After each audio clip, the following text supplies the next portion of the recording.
Machozi yako Mungu anayaona. Machozi yako Mungu anayahesabu. Kwa nini Mungu anayahesabu machozi yako? Kwa sababu Mungu ndiye Mungu wa vyote. Anayaona machozi yako kwa sababu yeye ndo muumbaji na ndo aliyekuumba wewe. Amina. Kwa maana hiyo sasa, machozi yako si bure. Mungu anayahesabu yote. Kama machozi yako si bure, Mungu anayahesabu yote. Kwa maana ya kwamba machozi yako Mungu anayasikia. Machozi yako Mungu anayahesabu. Machozi yako Mungu anayaona. Kuna watu wanalia moyoni, lakini hakuna mtu anayewaona. Na kama hakuna mtu anayewaona, lakini yupo mmoja anayeyaona yote, ambaye ni Mungu.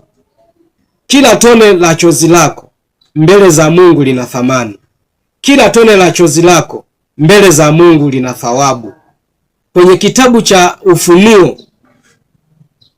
Ufunuo wa Yohana sura ya 21 na ule mstari wa 4, neno linasema kwamba naye atafuta kila chozi kwa damu moja. Atafuta kila chozi. Hakuna maumivu yanayopotea bure mbele za Mungu. Kila kilio kina majibu yake kwa wakati wa Mungu.